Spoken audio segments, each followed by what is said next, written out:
Hey, what's up, people in the comic book collector and fandom universe? I am Vic. Welcome to the Edge of Vegaverse, my personal YouTube channel where I document all my ventures, tours, comic shops, reviews, interviews. And today I'm here with my boy Marlon Askew, cosplayer, also known as ATL Day Walker. Very known for being Blade. Pleasure to have you, bro. Pleasure, man. Thanks for having me. Video test. This kind of like a cover up for the Night Walker. Like, is there like an alter ego going on? Like, do you fight crime? Are you an escort? Like what's really going on behind those shades? Like in the persona. Well, actually, though, I would say my persona was built on. 'Cause I work at UPS, and I say because working in there, you got to have physicality up in there. It's just as physical as it is mental, and in a way, it kind of brought out this persona that you see today. In a way, right? Yeah. Yeah, we was eating good before the interview. I don't know, this corn pepper jack. Yeah, so like this summer was like my first, I would say, cosplay, and it's pretty exciting. I'll say, like it's like a whole community. The way people interact, vibe, the compliments you get, like it's like a moment of stardom. Like when you step on the scene, you know. Mm-hmm. So like, what year did you feel like was your breakthrough to get into cosplaying and the culture of it and meeting like-minded people? It started in 2018. But it was kind of a slow start for me because I didn't even know that cosplay was a thing. Because, I was originally born here. Right. But I'll say for the first 10 years of my life, I was a military brat. I was in the military at the time. And I didn't even know cosplay was a thing. And so when a friend of mine told me about Atlanta Comic-Con, which was my very first convention I went to. Careful with your book. I just noticed that Yes, sir. What's up? Yes, sir. No, it's not that. It's like in effect. These. Oh, you already know. And it's starting to scratch showing out. You heard? Okay, I think I'm gonna do that. Yeah. Back in 2018 and all. Jefferson. What the fuck are you out of your damn mind? Georgia World Congress Center. Yep. That's what I meant to say. That's that New York shit in my head. So yeah, that's when I found out. Like I said, I didn't know what I was getting myself into. I just thought, just buy a costume and just go over there and show with your attire. Yeah. But I really had no idea that people actually made their own just by using foam and super glue. Yeah. So like, I would say like when you started like going to these events and having a great time, probably making some new acquaintances and whatnot, it's pretty mind-blowing, like seeing the imaginative, potential of what people can do, the stars that arrive to these events, a lot of nostalgia. And so, like, what developed over time and what's one of the most memorable experiences? If that makes sense.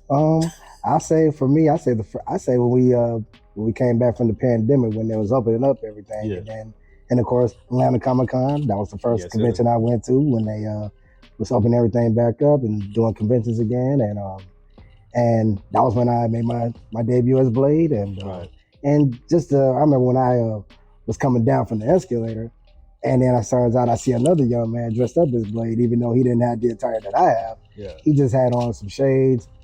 Just a plain black vest, some black pants, and black shoes. Yeah, and pretty much. And then he just had a gun. He didn't have like the stakes and sword and all that like I did. Yeah, he half-assed it. Kind of, you say, but he got the Timu blade. Yeah, pretty much. So I dig it. And when that young man saw me, he just was like, "Man, you got the whole attire." So he just liked what he saw. Yeah. And then but the one thing that was missing though is that was like my only time, the first time I didn't have like the Bluetooth.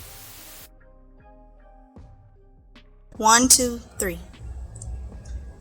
Yeah, so I was saying, like, after you met that kid, you should have probably just grabbed him up, tell him to step his shit up, and tell him to get out of there, come back next year, the proper cosplay, come correct, buy some, some accessories, and don't show up until he looks right. That's why. Well, I didn't. Well, not like that though. Just I just hope he was inspired by it. I haven't seen him in a while, but when and then I think I say like after a few years, and then a couple of people who was on Facebook, who followed me on Facebook and Instagram, and they say I inspired them, and just like there's people that inspired me and to do this, and I told them where they need to get their attires from, whether from Etsy or Wolf Guard Props, so,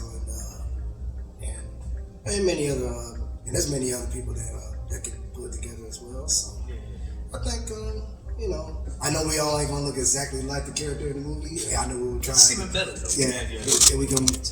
Yeah, and some people try to work their hardest too, but because we all come in different shapes and sizes, different type hairdos, and because me personally, though, I did the haircut in the movie, but me personally, I can't do the front hairline. I can't do the front hairline because I got a good hairline. I'm keeping. I got a great hairline. Keep my shit fresh, sharp. Oh yeah. You see. And but yeah, so do it myself. Yeah, but we all got our own. Everybody has their own uniqueness to us. So man, no judging. So, imagine getting a finder's fee for all the people you told where to find those costumes. Sweet. Make them sign a waiver.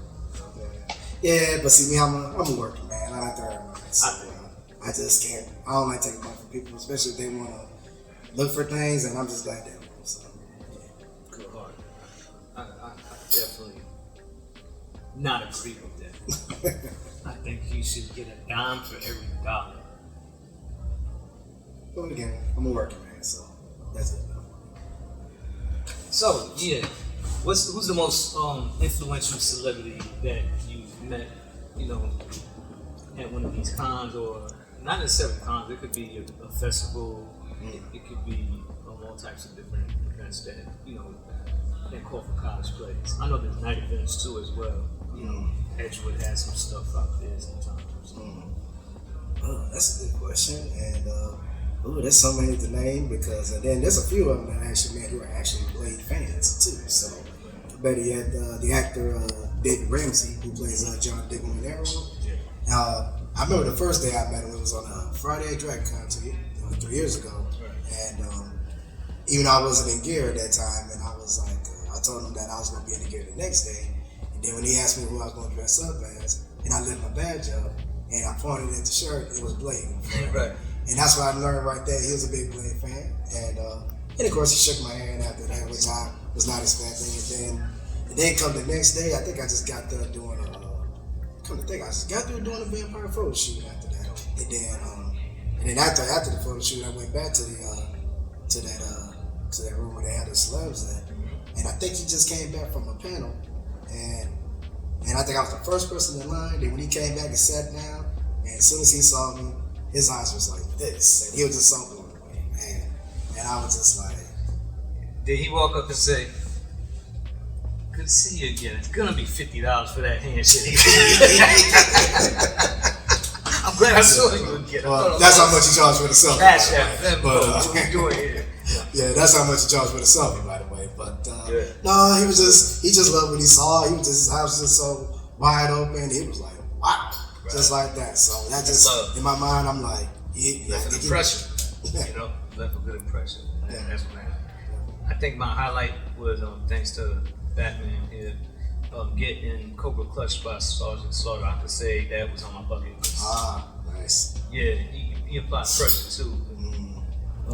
It hurt, and I'm glad it hurt. Yeah, and again, there was just so many that I met. Better yet, I met a couple of them that was in the Blade films, by the way, which was I met Tracy Lords last year at Days of the Dead or Film Convention, and when I was about to approach her booth, and I realized though too that because she's actually a singer, because she has an album out, and it was this song called "Fallen Angel," which is off of the Virtuosity movie, Virtuosity soundtrack with Denzel Washington, and so I was like, "Who would put this song on?" And as soon as I was going to her booth, I played it, and just the look she had on her eyes, she was just so blown away, and she was like, "Now that's how you make it interesting." Right. She loved it, and then. But she also went out of her way for me though when it came to like getting a selfie and an autograph picture. So instead of getting it for two at a separate prices, I got it for the two price of one. So, and it's what she wrote on there that like really put a big on phone number. She's a married woman. She's a married woman. Cut that. So, nah, she's just like, to Marlon, you made my day, Tracy Lord's excellence. Nah, that's love. Yeah, and then I'm just being stupid, yo. Nah, that's dope though. As far as did you ever think of participating in the blade contest? I mean, I did a couple of contests, and I really don't make a big thing because actually, I really had no intentions of doing them, but people were just so love what they saw, they just like, they kind of encouraged me to go for it. And even if I came in second or third or first, even though I never did, but it's okay. But at the same time, I just like, you know what? Just people coming up to me saying that they love my cosplay. To me, that's the first place. Absolutely. So. And they get in it. You know, a lot of people can't even get, and that's life in general. A lot of people just can't get the audacity to step in the ring. You know what I mean? So, to me, I think it's a bold movement to be into cosplay. You know, and to express yourself in such a way. It takes a lot of transparency. And there's a lot. There can be egotistic people in this thing too. So, and that's why that's the ones I keep myself away from. But people just put themselves out there in a negative light. They just speaks a lot. So just because your elf is move, don't make you better than nobody else. Exactly. So what events are you looking forward to coming forward soon? I know we already had Comic-Con. Well, it's 25 now, so all that's coming back in rotation. We'll have our Dragon Con. I like the Atlanta Comic Con that's also kind of by Claremont Road. Right. That one is very book heavy. That's where I gotta bring some money to get ready to buy and whatnot. But what do you feel like is the best cosplay event in Atlanta out of all, like let's say 4 or 5 that they have? Well, there's so many they have. Actually more than 5, but I'll have to say Dragon Con is when a lot of people just go all out with it. But there's always a lot of preparation for that one because for one, if you're planning on being out there in the hotels or whatever, I know it can make it a lot easier. And but price range rise. And I done heard a lot of stories of how like they had about 15 people in one room. And how they do that, I don't know. I never experienced it. I had no intentions of going through that as well. But luckily for me now, like I live on the south side, it's gonna be very accessible for me. So, so I can stay out a little longer as I want if I wanted to. That's it. Yeah, that's it. I said, I worked in the Western Peachtree when I first discovered Dragon Con, so I was in the heart of it, and I was also doing like some partial development things. So I would go up to their rooms, carts full of costume materials, and I seen it. It was hectic. The elevators, the escalators, the stairs, all packed, but it was fun. That was the main part. Everybody was friendly. Everybody tipped well, and I saw some of the illest costumes even late at night. Yeah. If you can't get a ticket there, all you gotta do is walk the streets. Just walk the streets. And have a great time. And I'm looking forward to seeing the Day Walker at nighttime this summer, sweating his ass off in a leather vest. Gotta keep it on. I don't care how hot you get. We'll pass you a nice cold drink. Oh, I can handle the heat. Okay, I work at UPS, so no matter what the weather is, I can handle it. So, and plus, I always have a little minivan with me too, because sometimes I know my limits, and I gotta stay cool. So I can handle it. ATL Day Walker, it's been a pleasure. Well, thanks. Give me your Instagram handle. Social media. You can find me at on X, Instagram, and TikTok, ATL Day Walker _, and follow me, and I'll follow back. Peace. Later.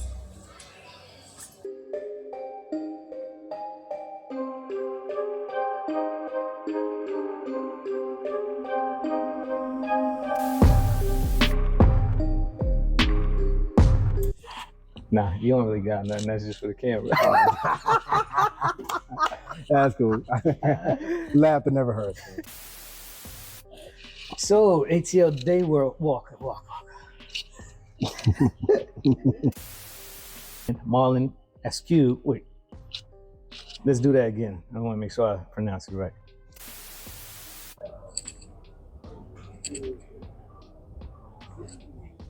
Let's ask some questions. You guys do this. Okay. I lost my train of thought. Favorite cons. Very nice. um,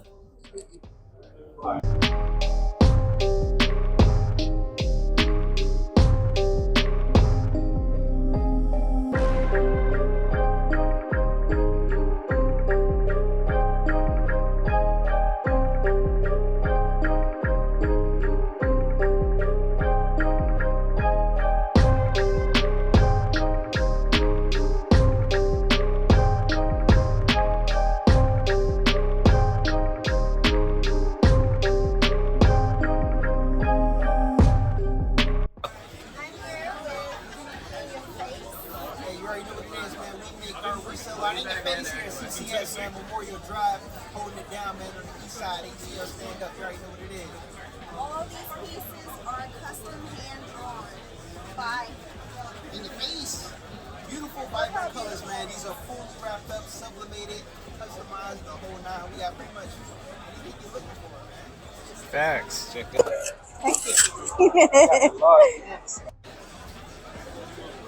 Yeah, boy! Artwork comes in your face in Memorial Drive, CSC Charlie Collection Show, and I ain't playing with Goofy right here. We got Majin Buu. We got Gogeta right here. We got Goku Black. We got freaking Golden Freezer, the most evil anime carrot I ever seen. We got the dislike here, man. Go Vegeta right here. It's so bombing, man. You got to love this stuff. You got to come down here, man. All these artworks. I ain't playing with you, man. Look at all this collection you can get down here in Charlie. Oh, man. You just got to get crazy out in this anime stuff right here. Come down here to Collection Charlie anytime, Saturday at 10 a.m. all the way to 5, I think 6, I don't know. I just got to buy something out in here.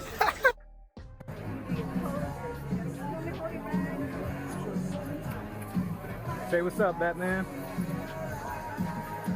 She held us down with the cameras. Appreciate your help, huh? Thank you very much for all the assistance. Make this video awesome.